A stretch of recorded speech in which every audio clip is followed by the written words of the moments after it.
Okay, so before we get started, I just want to introduce myself quickly. So my name is Rebecca, and I am the Events and Communications Coordinator for Hopewell. And I also just want to say hello, everybody, and thank you for coming to our webinar. We're so excited to have you here. Just before we get started, I do want to briefly talk about who Hopewell is and what we do. So Hopewell is Ottawa's only eating disorder support center, and we serve all of Eastern Ontario and beyond. Our vision is to help support folks going through eating disorders and prevent eating disorders as well by supporting those affected with eating disorders, by fostering positive body image and self-esteem, and guiding those facing eating disorders to resources and support. Hopewell offers a variety of services, including our expressive arts program, our support groups, and our meal support group, which is actually relatively new. All of our groups are low cost and virtual to reduce barriers to access. In addition to our support programs, we also host social events and help to educate others about eating disorder prevention through our Celebrate Every Body program. To learn more about Hopewell, you can visit our website at www.hopewell.ca. Now, I have just a few housekeeping items before we get started. So first of all, we are going to be recording this event. Participants are welcome to turn on their cameras and unmute their microphones after the panel to ask questions. However, just be aware that if you do so, you will be recorded. Otherwise, we ask that participants write their questions in the chat to be addressed after the panel. We also ask that you keep your microphones muted for the duration of the panel. Our panel will last approximately 35 to 40 minutes with 15 minutes for questions at the end. And I do want to give a content warning that today we will be talking about some difficult topics. So if you need to take a break, I encourage you to prioritize your mental health and step away. If you need support, please call the Ontario Mental Health Crisis Line at 1-866-531-2600. Before starting our panel, I'd like to give an overview of EDAW. So February 1st to the 7th is Eating Disorder Awareness Week. And although today is February 8th, we still are counting this as part of EDAW. So this year's theme is Breaking Barriers, Facilitating Futures, which aims to focus on the under-recognized barriers that folks face when accessing support and treatment for eating disorders. This year's main topics include the intersection of food insecurity and eating disorders, coexisting trauma, and the importance of gender-affirming care, which we aim to address in this webinar. Now, I also want to give an introduction to our panelists before we get started. So starting off with Kelly Spence. Kelly is a weight-inclusive HAES anti-diet registered dietitian with an exercise science and education background who specializes in eating disorders, disordered eating, and sports nutrition. She has worked at the Children's Hospital of Eastern Ontario for 12 years with 8 of those on the eating disorders team. Kelly contributed to many research projects and papers in the areas of exercise science, nutrition, and eating disorders while running a private practice on the side. Kelly's passionate about helping people heal their relationship with food, body, and movement. Dr. Shari Mayman is the co-founder and co-director of Anchor Psychological Services, a private practice in Ottawa. She's been a registered psychologist since 2006. Before founding Anchor with Dr. Catherine Henderson, Dr. Mayman was a staff psychologist at the Children's Hospital of Eastern Ontario, specializing in the assessment and treatment of eating disorders. She continues to work extensively with individuals with eating disorders and their family within her clinical practice.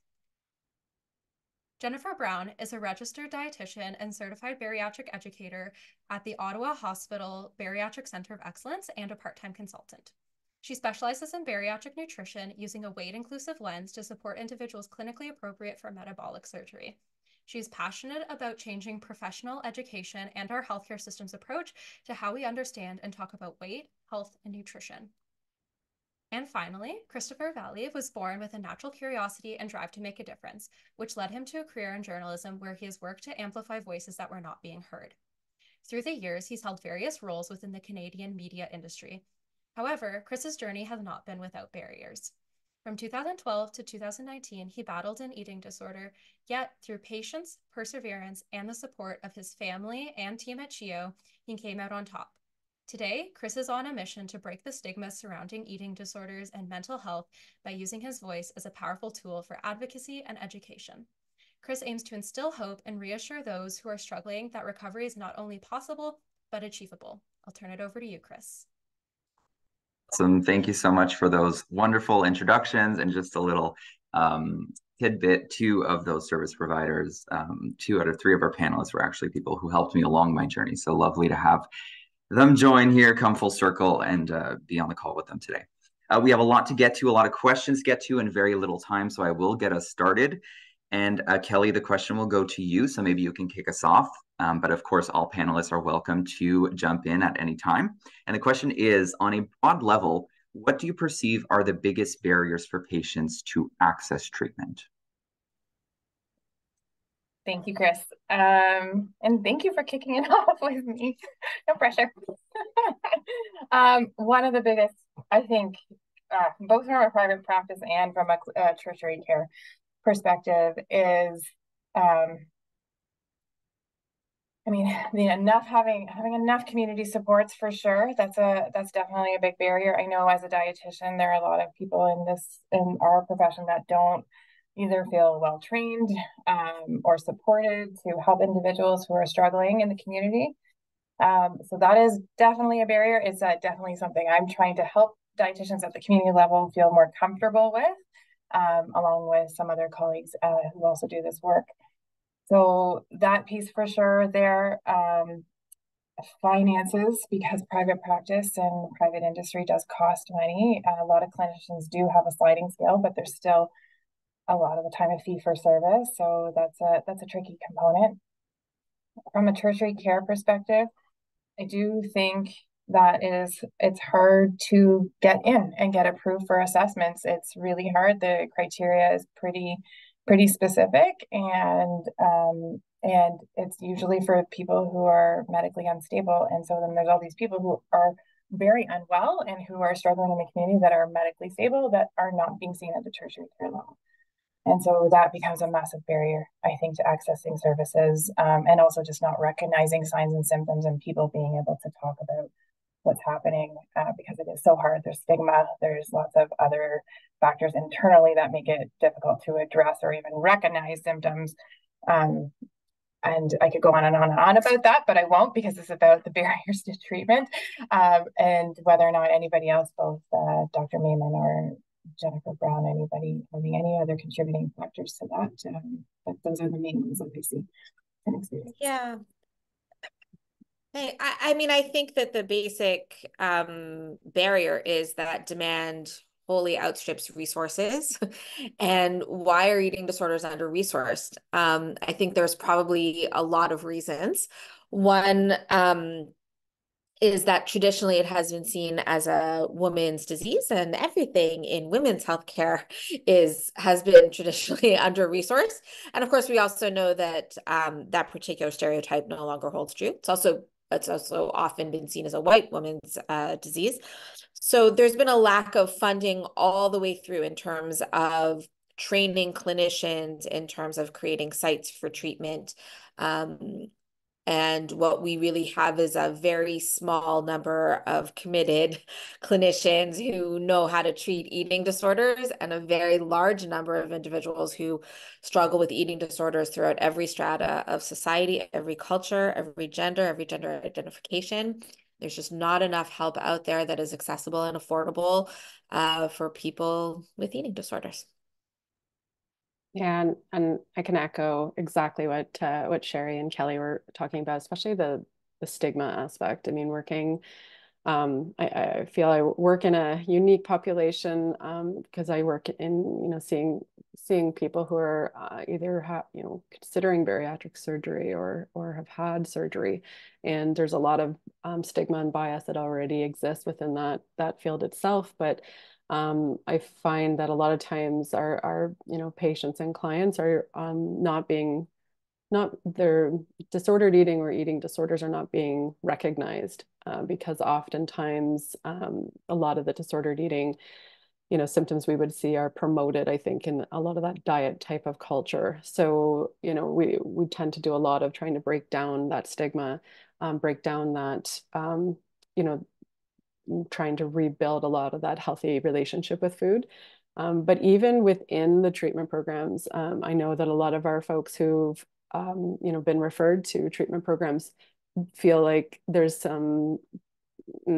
perhaps some stigma even within it, because they don't feel like they fit they, whether it's their body size or their treatment decisions, they feel that they don't belong. And so that too has been I think in my perspective, has been a little bit of a barrier for accessing care. And again, echoing exactly what Shari and Kelly said about the finances, the lack of resources, the demand, all of that is across the spectrum. Wonderfully said. Thank you all. We're starting off really strong. So this next question is a two-parter. The question is, do you believe healthcare providers receive accurate training and education to properly diagnose and treat patients with eating disorders? Part two to that question is, what gaps, big question, do you believe exist? And Shari, you'll start us off. So my very fast answer is absolutely not. Healthcare providers do not receive adequate education or training, and that's all the way through the healthcare system, from more in the medical end to the psychological end. We know that family docs probably receive about 1 hour of education on eating disorders within their whole medical training. And I can very clearly say that as a psychologist, other than knowing how to diagnose in a pretty rudimentary way and not having a very fulsome picture of diagnosis, I could have very easily gone through my training and learned absolutely nothing about eating disorders. And I will also say that there is a lot of fear and stigma in terms of what it's like as a healthcare professional to treat eating disorders. And so sometimes, even if there are training opportunities, people become afraid of taking on this population because of the fact that it intersects with medical instability at times and a high-risk population. So there's gaps all throughout the system. And this is really training that you have to go out and find. And so you're already really reducing down the number of people that are going to get it. I will also say that, even in terms of general screening, it is something that is left out of training for certainly mental health professionals. I train a lot of healthcare professionals. It's one of my favorite things to do, and train them in eating disorders specifically. And I run a 101 kind of class, which is basically, if you think you're not treating people with eating disorders, you are wrong. So people will say, oh, I don't treat eating disorders. And I always tell them, oh, you are. You may not have asked. You may not have screened. But sometimes people are coming to you and they're coming about depression or anxiety, and they're just not telling you. So even learning about this being something that we have to ask about at every single intake, there's a massive gap in that. And so it gets missed. Yeah, I can echo that piece too. I mean, it's interesting, the overlap with eating disorders. And again, I'm going to use a controversial word, obesity, because the population I work with, I am working with patients who identify as living with the disease of obesity, which again, one of the big changes that has come out of Canada is, the definition of obesity has actually changed, recognizing that it's not about weight, it's not about size, it's not about BMI, it's really about a chronic condition where adipose tissue is impairing someone's health. And this actually can occur across the entire weight spectrum and body size, diversity spectrum. But what's interesting, and what you mentioned around the lack of education, we see this exactly same thing in the field of obesity. So many health professionals are not trained at all. In fact, less than 1 hour of any type of education, and most of the education we did receive was always about that eat less, move more, try to get a quote unquote healthy weight.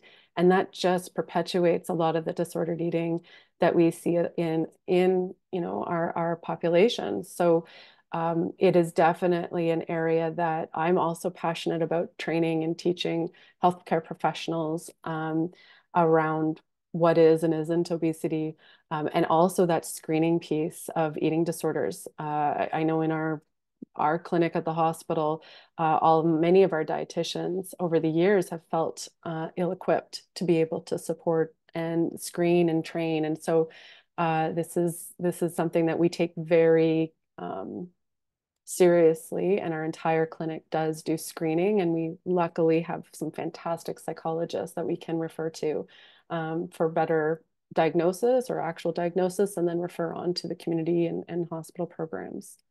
So I echo exactly what you just said, lack of access to training and education. Vallee, did you want to quickly add something in? I agree with everything, of course, that they're both saying.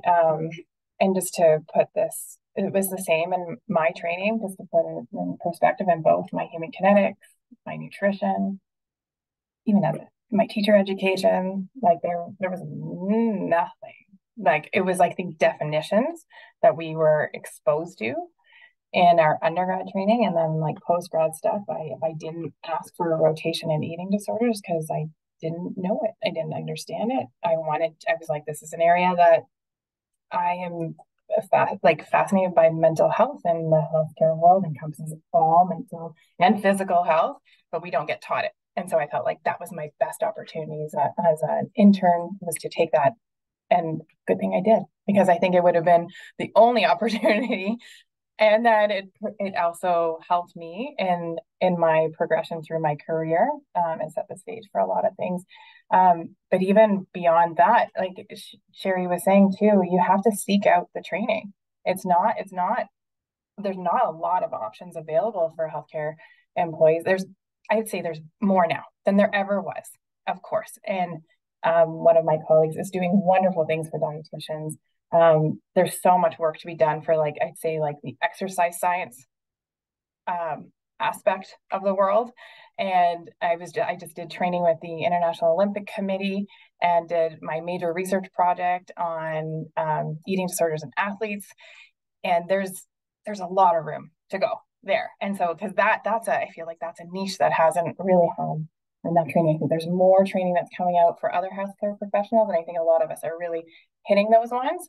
But there's a lot to go, I would say.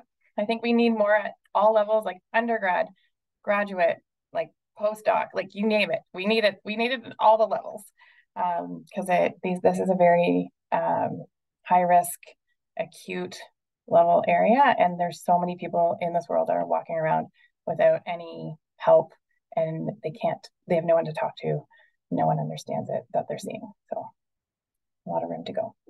Yeah, and you bring up a really good point. This is definitely beyond healthcare. My partner, who's a teacher, is flabbergasted at the amount of teachers who do not have not even just like knowledge of eating disorders, but knowledge of mental health in general, when these youth are spending so much time every day with them. So yeah, definitely an issue or a problem across the board. Question number 3 is, food insecurity has been exacerbated in recent years, especially with the pandemic. How do you believe that food insecurity and poverty intersects with disordered eating behaviors, and how does it impact access to treatment? And then Kelly, I'll let you kick us off. Thanks, Chris. Yeah, there's a huge and strong correlation between food insecurity and high risk of either bulimia nervosa or binge eating disorder, because of the fact that the food availability in itself does create this unintentional kind of symptomatic way of eating. So, you go through periods of restriction because you don't have the food availability. And then when there is money to buy food, of course, the part of your brain that's triggering you to make up for all that missed food, it ends up leading to more consumption during that time. And so this definitely starts perpetuating that kind of eating. And I've seen that in many of my patients who are living with food insecurity, living with poverty. And it is a difficult cycle to break, absolutely, because not only does it put you at risk for it, but how do we actually break down those barriers of the food insecurity? It's so multi-layered. We, as a tertiary care institution and treatment team, we try to mitigate a lot of those barriers by getting in place the things that we can get in place. But again, it doesn't solve all the problems. And it becomes very, very, very tricky. We try to think about how, if I'm working with a teenager that has food insecurity and the type of education that goes into that, like how do I help them with figuring out how to eat as well as they can on a regular basis with what's available to them, without trying to, again, this is also where stigma comes in. It's really hard to talk about food insecurity. There's a lot of shame. There's a lot of things that go with that.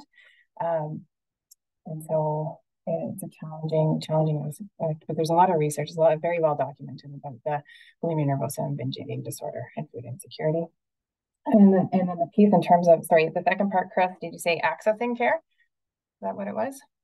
Yeah.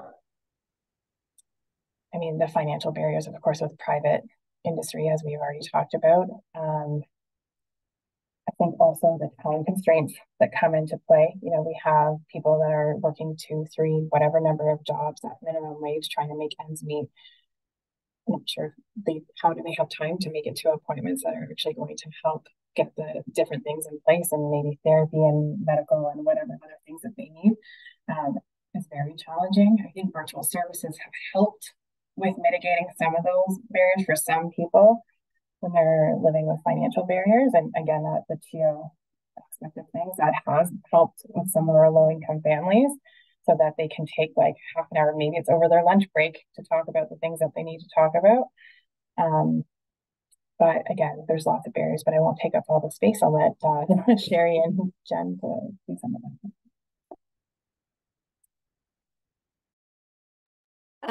I would add that in addition to the cycle that inadvertently people find themselves in with food insecurity, the restriction binge cycle, I think we can point to the fact that eating disorders are also emotional disorders that come from stress and struggle and ways of coping with that. And if we think about the high levels of stress for individuals living with poverty and food insecurity, it can, just like all other stressors, be something that people try to cope with. And if the food insecurity already puts them in disordered eating patterns, that connection can be very easily made.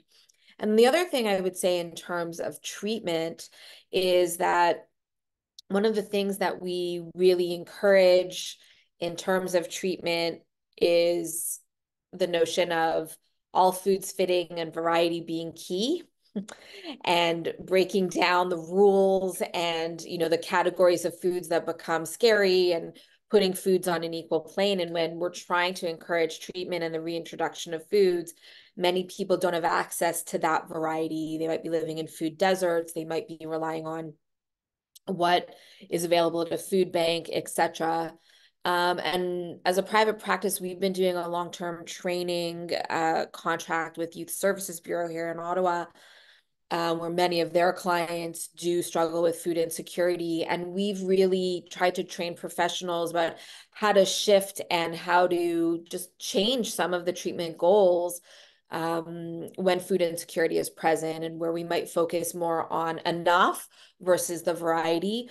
But that certainly is a problem. Now, there is some funding traditionally that has been available from the government in terms of a tax credit or in terms of some additional funding when extra food or specialized food is needed. But again, we have to think about a person needs to have access to a person who knows about that, might need help filling out forms, right? There's such barriers in accessing even that kind of funding that might be available. And Shari, good point. Sorry, I just want to elaborate on that form itself. It is not all inclusive for all eating disorders. So there's only one that is listed. I just filled it out this week. There's one out of all the eating disorders that are there. And so someone who has bulimia nervosa or binge eating disorder and they're living in poverty wouldn't qualify. So yeah. And I have the same issue. Clinically, exactly the same issue, especially binge eating disorder.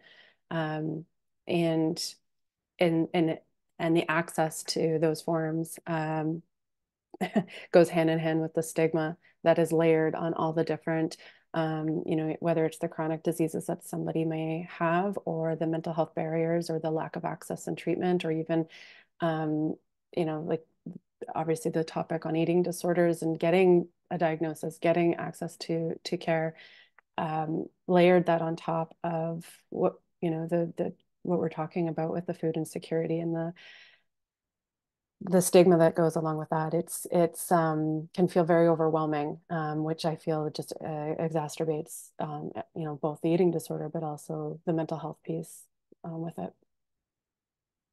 Yeah, and I can add from the patient perspective, I'm okay with saying that during my recovery process, there were some financial struggles with my family. And from the patient perspective, seeing like your mother having to pinch pennies in order to buy food in order for you to be treated adds an extra barrier, because now you're feeling bad that they're trying to help you and you feel like an even bigger problem. So it definitely poses some challenges for sure. Jen, this question is for you. Weight stigma is deeply rooted in our society. How do you believe this presents in healthcare, and how does it impact eating disorder treatment? Yeah, excellent question, Chris. Thanks. I think this is probably the same across many different areas, but I mean, from the perspective where I'm working, I feel like a lot of our patients and clients have had a lifetime of stigma and discrimination because of their weight or their body size. And, the stories I've heard a lot of our clients and patients tell us, around being able, just going to see healthcare providers, and not being given the same access of any type of medical care that somebody in a smaller body or without an eating disorder may experience.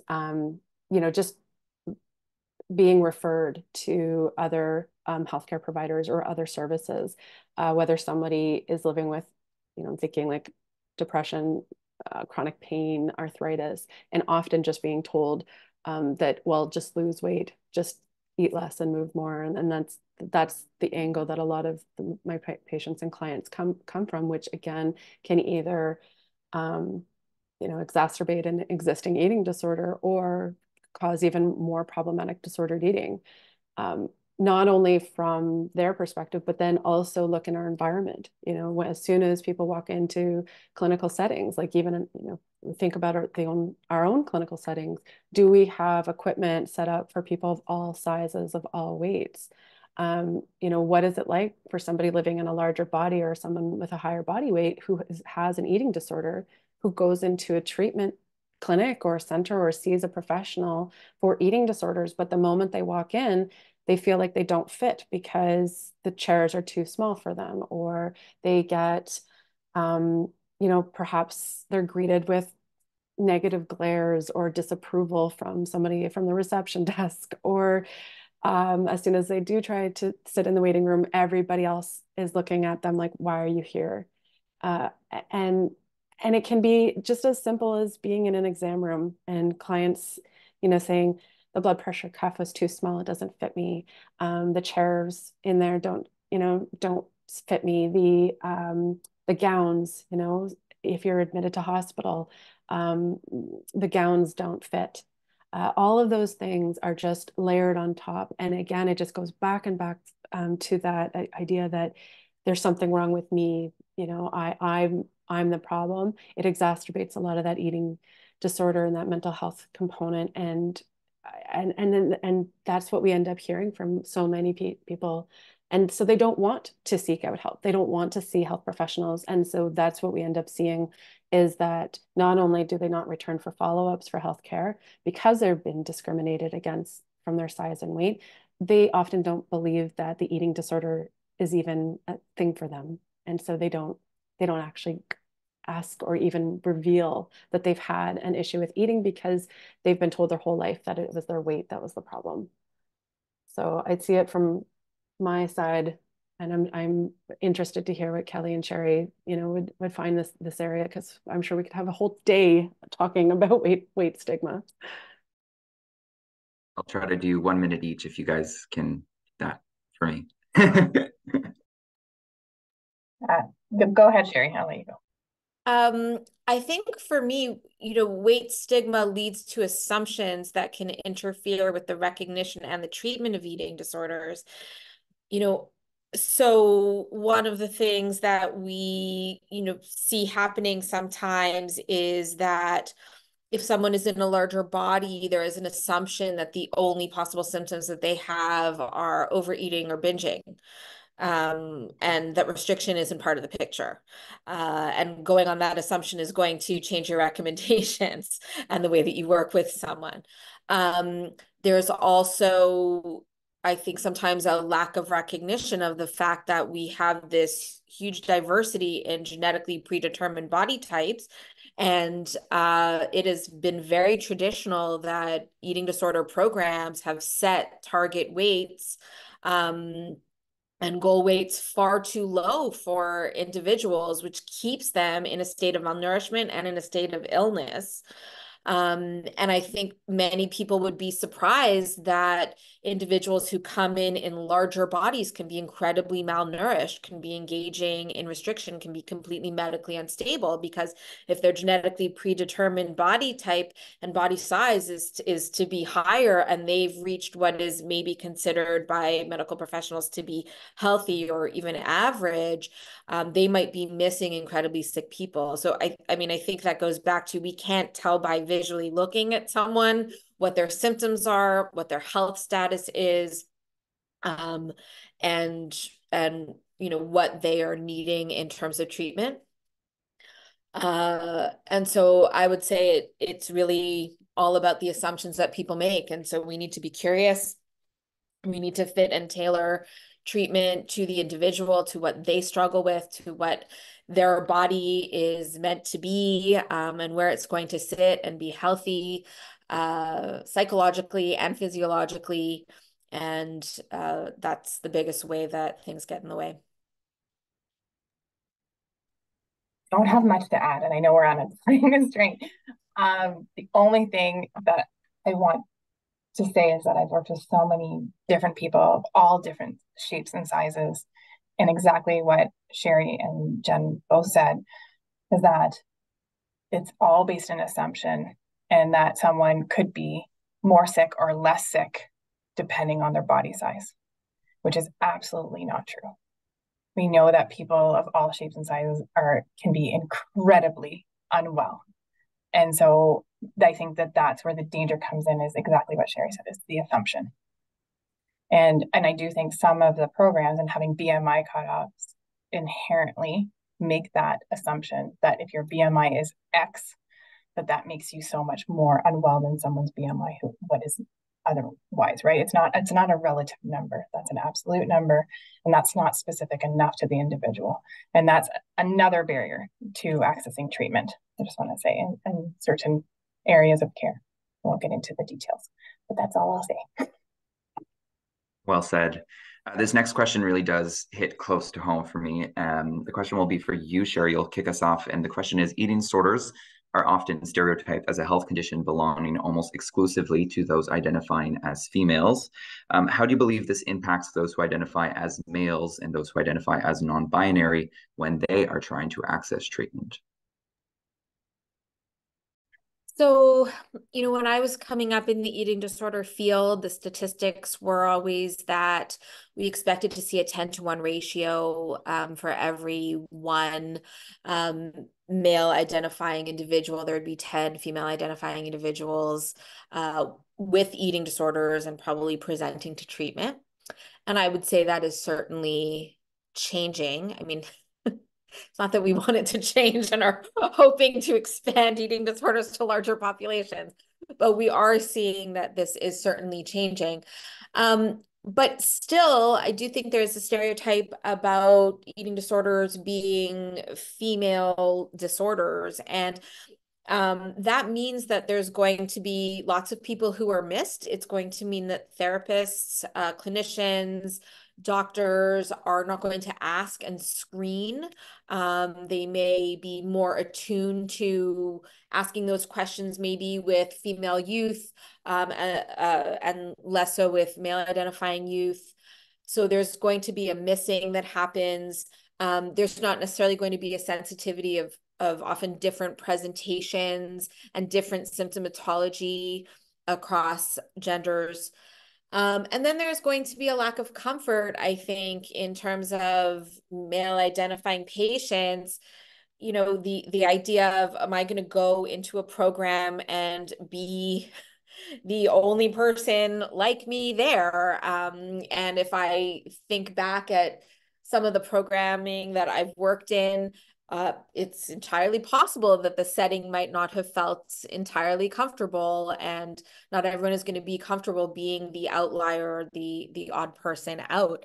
And certainly, you know, the issue of treatment being really a good milieu for all genders is going to be really important, especially as we see that those with gender dysphoria, gender issues have a higher tendency to have eating disorders. And so really gender affirming care is going to be important all the way through. But it's really hard to be a male identifying person with a female disorder. And so I think it's on both parts. It's on the patient themselves or the sufferer themselves, but also there's a lot of things that get missed on the professional side.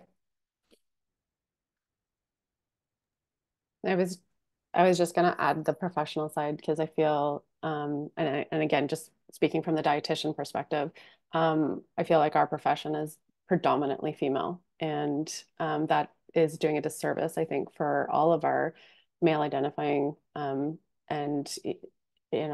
populations, and I think that's something too that we need more diversity. We also need better training and understanding the differences between, male and female in terms of the needs and wants and the treatment. So I from a medical standpoint, or I guess from a health professional standpoint, and I would say dietitians, that's an area that we struggle with, and I know our organizations are well aware of that and trying to improve it. But I think it is doing a disservice to a lot of our clients with eating disorders that fall, that identify as that are male or male identifying. Yeah, I can.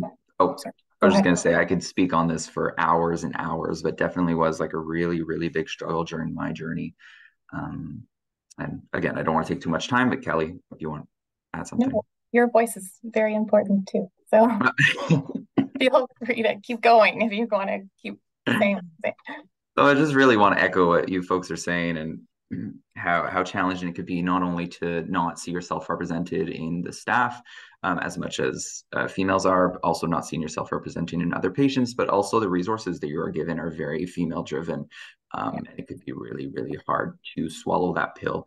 And even telling other people that you have a female illness is really, really difficult, because you automatically in high school, the people are, teenagers, and you automatically get put in this, like, you're the part of the LGBTQ plus community, which is okay. There's nothing wrong with that, and ended up being true for me, but it's not true for everyone.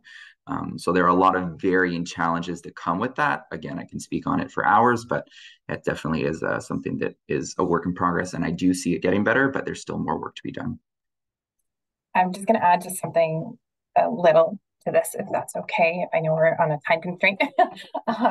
Just quickly saying that at the tertiary care level, I do feel like there's improvements in terms of gender affirming care. Absolutely. At CHEO, we have a diversity clinic. We have them doing in-services across the board, helping people have like the correct terminology and like the most up-to-date information. And the hope from my perspective is that then gets filtered down through, the levels of care in our healthcare system. So I'm definitely seeing it from that perspective, from gender diversity. The one thing about, I'd say, for people that identify as male or for men, is again, the assumptions that, symptoms present as X, Y, and Z. And we know that those assumptions are not correct for everybody. And I think that that's where it becomes very challenging, is to know that what could be a symptom for one person is not a symptom for another person, and vice versa. And again, we're all technically trained to be patient-centered and to take each individual person. While there could be trends or themes that we see amongst various cohorts and populations of people, the rule doesn't always apply. And so that's where I think the factors and aspects for each individual person gets missed. And I really think that for male/men, and how, body dysmorphia kind of presents for them versus how it presents for people that would identify as female or women or girls. So I think that would be another thing to think about from an education perspective in the healthcare system as well. So that's my piece. We have Can two I more. just add one point, Chris, actually?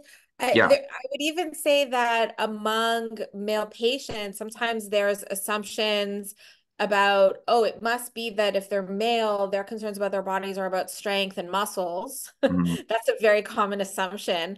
And of course, we see everything along the spectrum, right? We see restrictive eating disorders, we see binge eating disorders, we see bulimia, we see people who have excessive exercise and steroid use. It runs the whole gamut. But I do think even among, okay, well, with females it presents this way, and men just must be interested in being cut and muscular. And so, even recognizing the diversity within people is really important. Yeah, and I think that stigma goes unnoticed. The first thing I told my doctor when I was diagnosed with an illness, well, one thing I began to cry, and then I said, no, that's a girl's illness. So it just goes to show you that you don't really realize that you absorb all of this information naturally. All right, we have about 7 minutes left and 2 questions, so we'll try to keep our answers a little bit more concise so that we can have a question and answer period.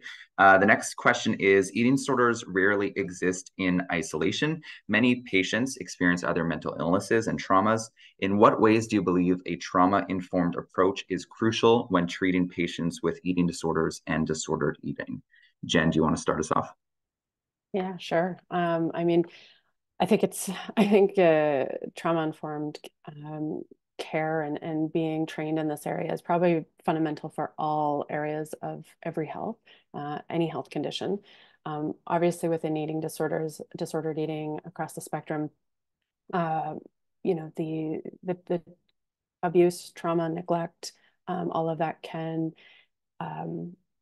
be front and center, oftentimes not being treated earlier in life. So I think having that training, having that understanding, and being able to have supports and resources for patients and clients and family members, I think is going to be crucial. So I have to echo the piece around it's not just in eating disorders. We're seeing it, I think, everywhere where trauma-informed approaches need to be used. So fundamentally, I would say every area needs more training in this area. But I'll defer to Shari and Kelly for their input too. I've been treating individuals with eating disorders for 18 years now, and during that time, I saw one client with an eating disorder who did not have other comorbidities. So that's just important to know. And typically, what we see is other premorbidities. So depression, anxiety, experiences of trauma, OCD coming first, and the eating disorder really coming in as a way of coping with the other struggles. Trauma-informed care should exist throughout the entire healthcare profession. So that's a no-brainer. What I will say is that what I often see, sometimes there's an assumption that eating disorders stem very particularly from certain kinds of trauma, sexual trauma, physical abuse, emotional abuse, and neglect. And what I will say is that my experience has often been that individuals with eating disorders often have a tendency to be super feelers, highly sensitive, and so they experience things as traumatic that maybe are not considered objectively traumatic by others, and that we need a real sensitivity to what trauma means, right? And sometimes we're talking about what I call big T trauma, like the big stuff that everyone agrees on, but there can be small T traumas that for individuals are incredibly painful. And with their sensitive temperaments, the interpretation, the experience has really been something that they've needed to cope with, and the eating disorder came in as a coping mechanism. So I think we need to have a really broad-based understanding of trauma. I'm going to add in 30 seconds because I know we're concise. I'm on year 12 now of working in eating disorders, and I would say exactly what Shari said. I've actually never seen anybody without a comorbidity with their eating disorder. I'm so glad you brought up the little t versus big T, because we see that all the time, that our patients in even private practice, a lot of super feelers, sensitive about different things, whether it's animal welfare, climate change, whatever it is, it can be very traumatic for them. And so always keeping that in mind, because yes, and the different diagnostic criteria talks about, like, trauma, but it's really important to understand what could be traumatic for the individual versus what is kind of more thought of as commonplace trauma. So that's all I'll say. So much passion in your answers, and I absolutely love all three of your answers every time. So thank you so much. Last question, but not least, last but not least, I should say. What resources would you recommend for healthcare professionals or service providers who are wanting to improve their knowledge and skills in interacting with people who are experiencing an eating disorder or disordered eating? And again, we only have about 2 minutes, so we'll have one person do a really quick answer and another person chime in. I'll start really quickly on the dietitian behalf. So supervision has historically not been part of our training. I do think it's so imperative, especially in this area of care, but I'd say for all areas of care as well. I think that mentoring kind of aspect of dietetics is a missing gap. And I think that there are supervision opportunities available out there as dietitians. That would be great. So again, Shauna Melbourne is doing wonderful things with her ED for RDs. And I would highly recommend that one. And then there's just also other areas that you can get extra training, supervision from, whether it's the US, Australia.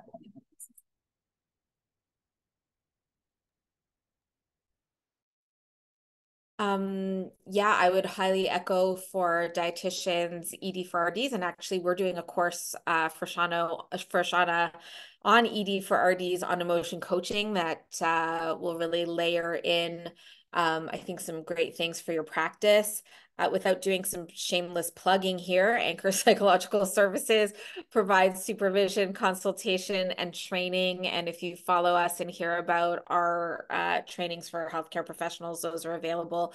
But also, I think you want to be following eating disorder organizations like NEDIC, like NEED, all of the Academy of Eating Disorders, attending conferences. Those might be some routes in for sure. We have EDAC in Canada, the Eating Disorders Association of Canada, and those are great resources to start looking and following so that you get notifications of trainings when they happen. But again, as we said, you probably have to look for them instead of waiting for them to pop into your inbox. And I don't know, Chris, Cool. if there's any, do I have a little time? Yeah, a little tidbit of time.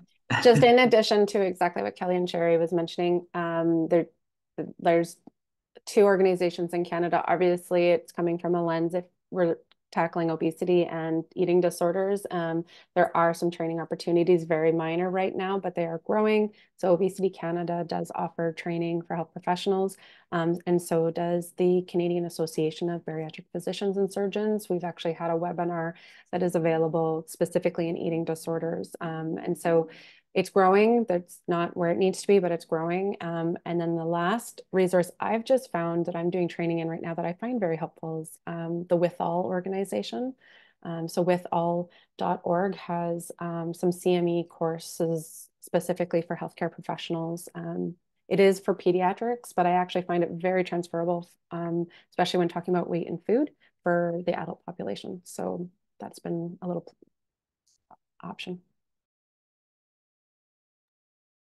Wonderful. So we will turn it over to questions from those who have joined us today. Feel free to ask your question via the chat. No question is a bad question. If your question is not answered during the session, we will try to answer it after the session, given that we have a hard stop at 1. So keep an eye on the chat as they come in. And I do want to add in there as well that if somebody feels their question would be better asked vocally, if you feel comfortable, you can unmute your mic to ask your question as well.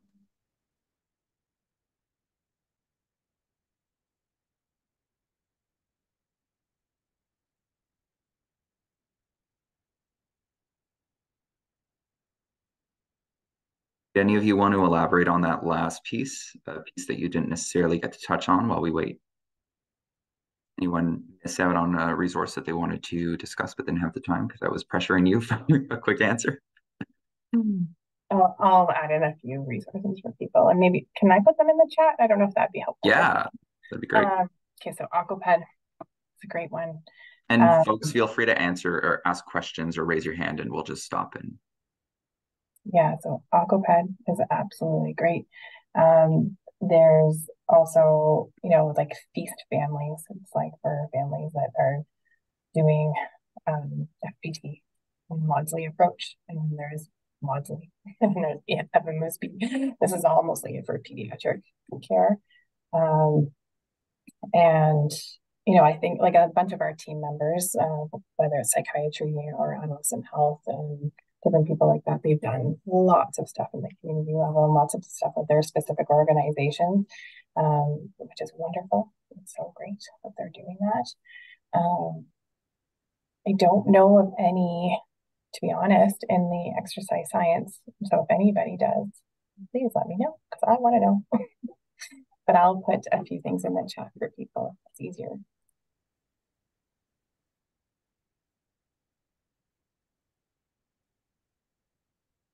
Jeff, for it. Hello, thank you. Fantastic job, everyone. Really appreciate the insights and the valuable information. This is great. Very, very well done. One question that I have is recognizing that we can all take ownership over our own development, but recognizing that we're part of a larger system. And we recognize that from a system position, there's more work that can be done to build, encourage, develop, as a whole, so that we can better engage and address, these particular challenges. What would you recommend to all the people in this room or anybody viewing this webinar in the future? How can we empower those individuals to continue to champion this as you all are? Thank you. Go ahead. Oh, I was okay. Well, I'm gonna sit with my advocacy hat on because I do a lot of advocacy work in Canada and globally.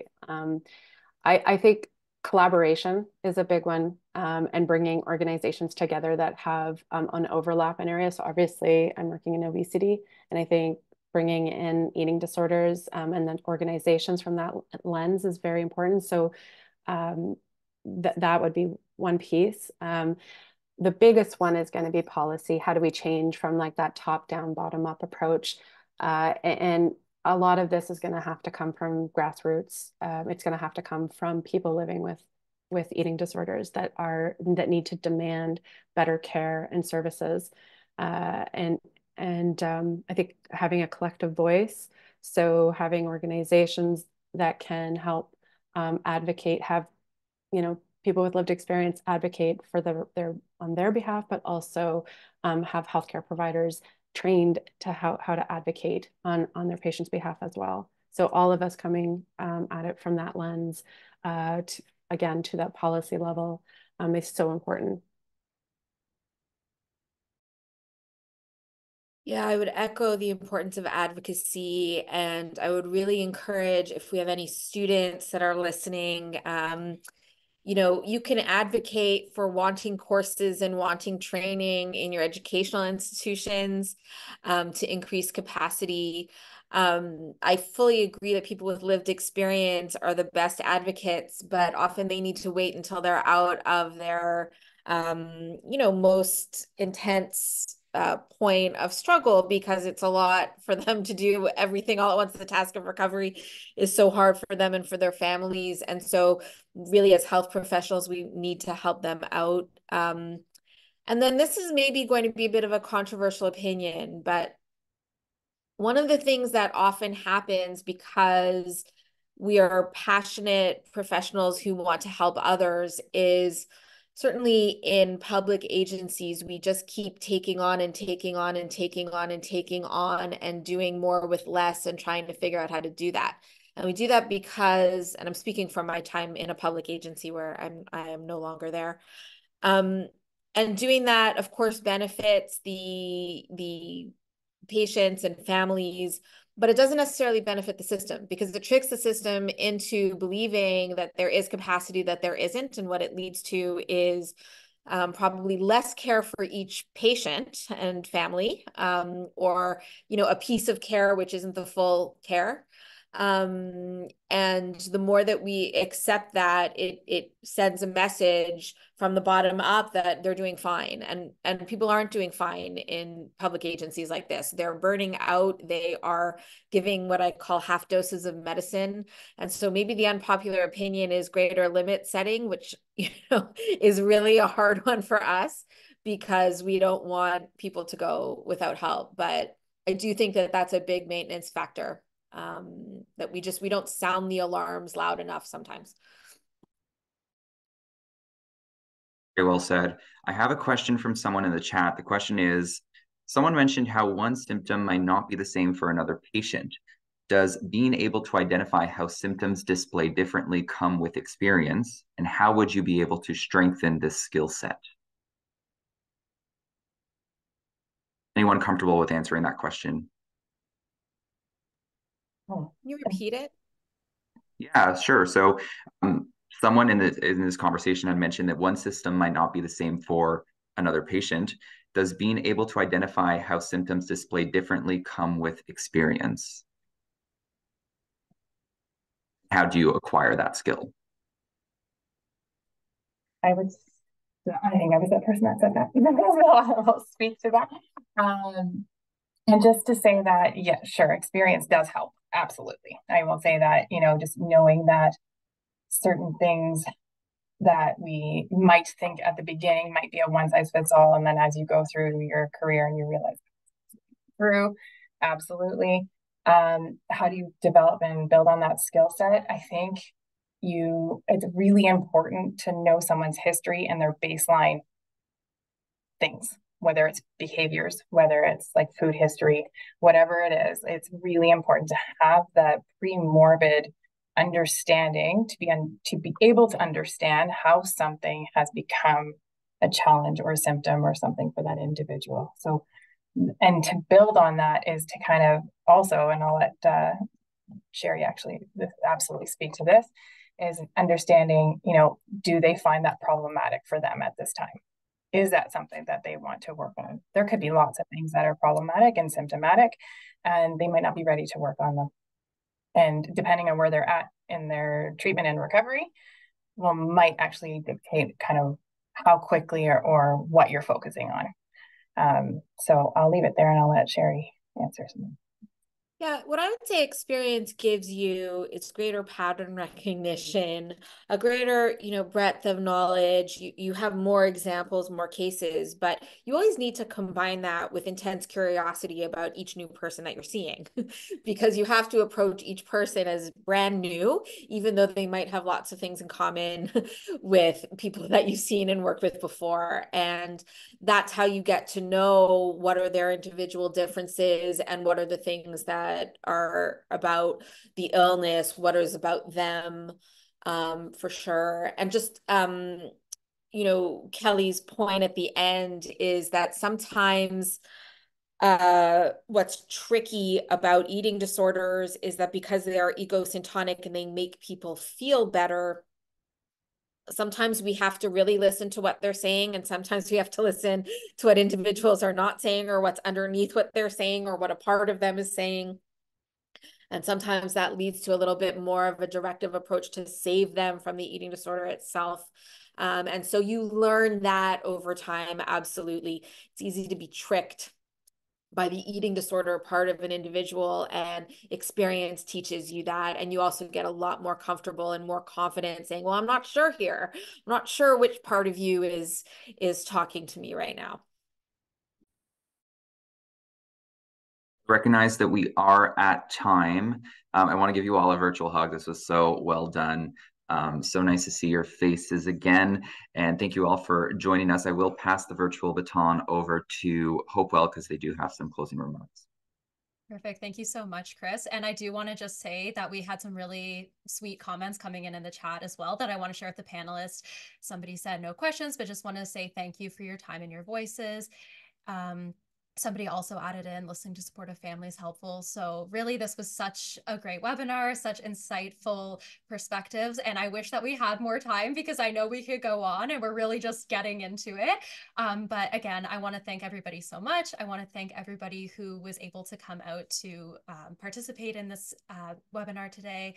And if anybody does want to revisit the webinar, we are going to be posting the recording on YouTube. So I'll email that later on.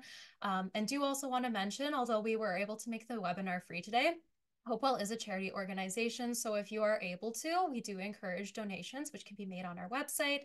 But that's pretty much it. So again, just want to thank everybody for coming out and give a big round of applause to our panelists and our moderator. You were all so amazing.